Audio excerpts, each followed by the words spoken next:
Hey guys, Don here. Welcome to Podiatry Practice Mastery. Today I want to go over a question from someone that kind of wrote in here. So first, what she says here, I'm a huge fan of Podiatry Practice Mastery and the podcast. I was religiously listening before I joined your academy, so she's been part of my academy. And she says it's helpful. She's been out of residency for about a year. She sees about 27 patients a day, and 25 of them are just to cut nails. So she says, I feel trapped. This is not what I want to do long term. It's a toll on my mental health and my interaction with kids and families. I can definitely understand that. It sounds like a difficult situation. She's been starting to use some of the patient presentations, and an increase in the patients wanting non-covered services. But she has to refer them out because the current practice is very outdated. It sounds like their main focus is on nail trimming and not other things. So I guess my first thought to you is, if they're not willing to add new things, maybe they feel uncomfortable or they're fearful of doing something new, it's probably going to be a good idea to start your own or go join a different practice.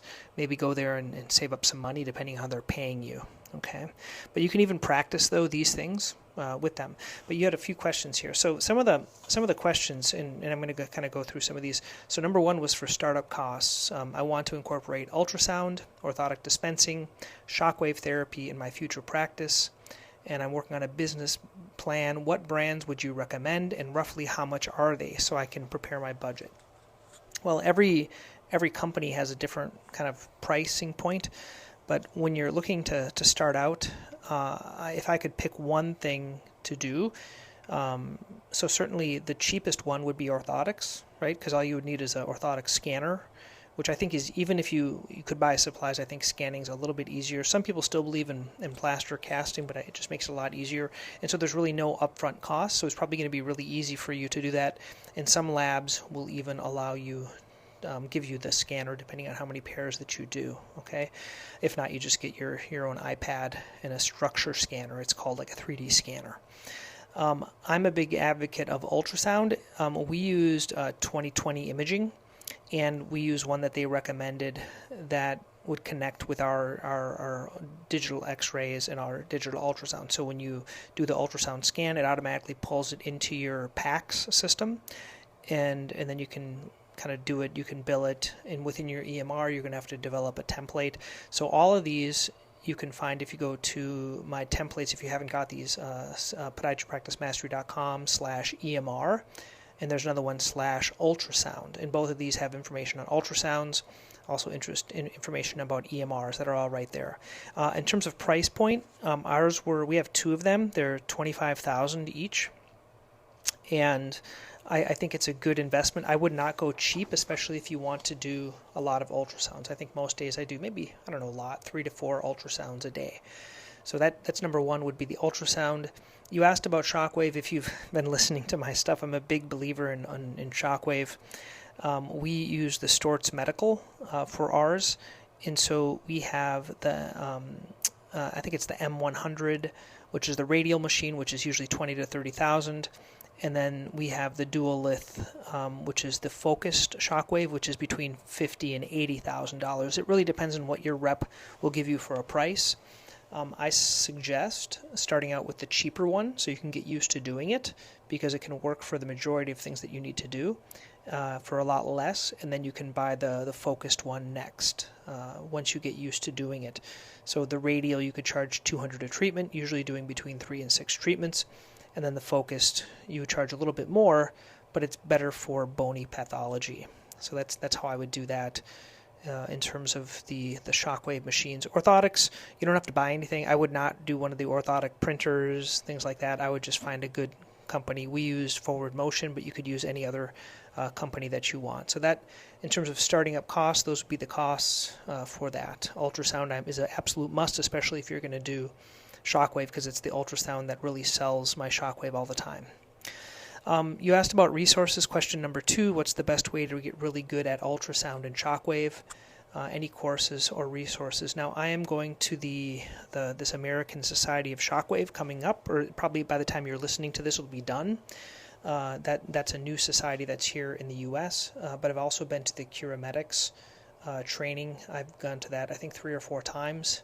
I think that's a great one if you're using their devices. Even if you're not using their devices, I think it's great. You probably get a discount when you go to the show, like when you go to their training. Then they'll probably give you a good discount for it. But that is good, but I really think the best way would be to come to hang out with me or hang out with any other doctor that does a lot of shockwave and just say, hey, can I come shadow you? Even if they charge you like $1,000, who cares? It's really worth it to get someone that's doing a lot of it to learn how to do it properly.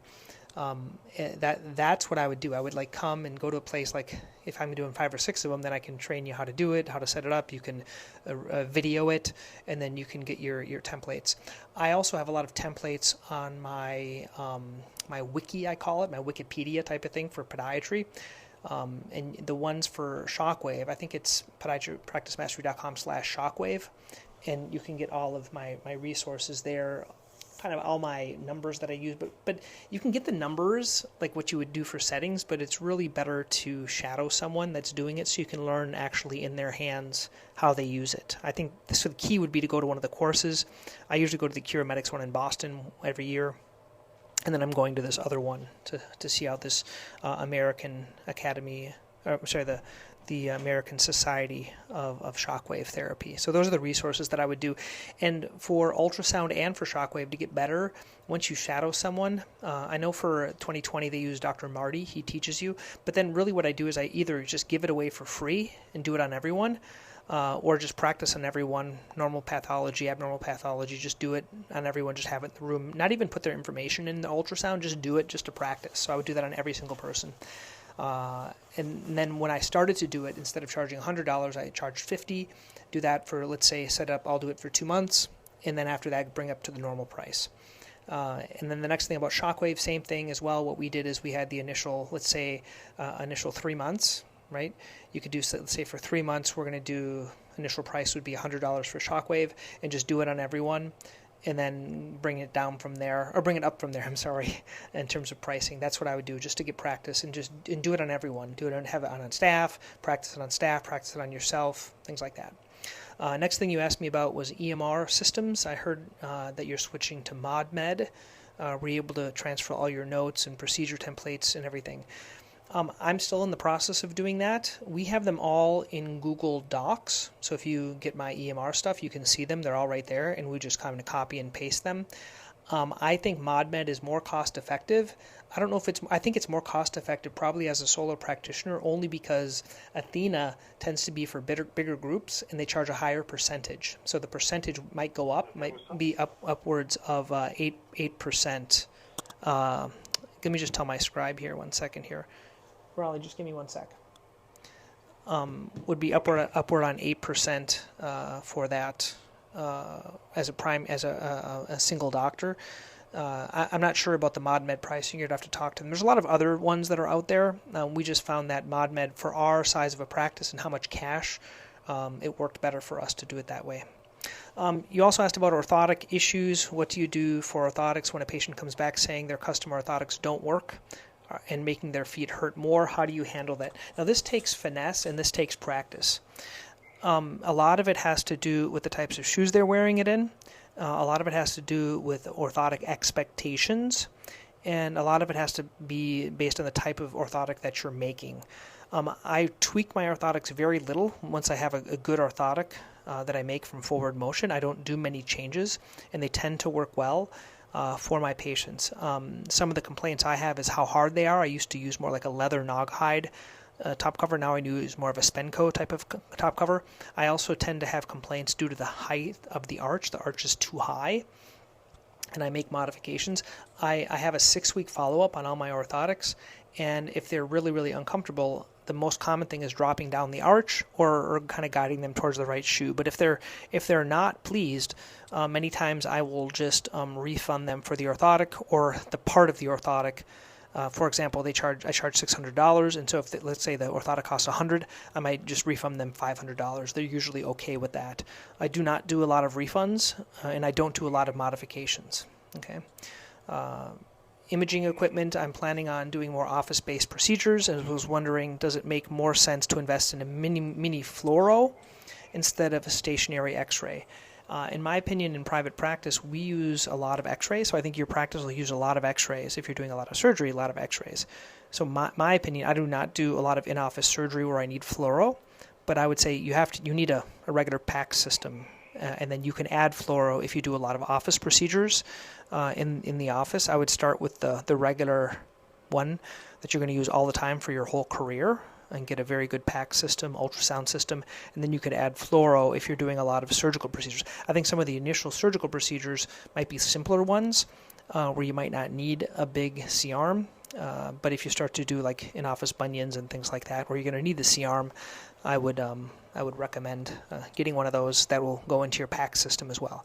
So those are the questions for this doctor that's been out for about a year. I wish you all the best. Hope this was beneficial to you. Some of the resources are found on podiatrypracticemastery.com. Probably all the way on the bottom, I'm going to be putting like a super, just all the resources so you can get access to them down there on EMR, on shockwave, on ultrasound. A lot of them are down there. That might help you out. Once again, if you have any other questions, let me know. Shoot me an email, don@podiatrypracticemastery.com.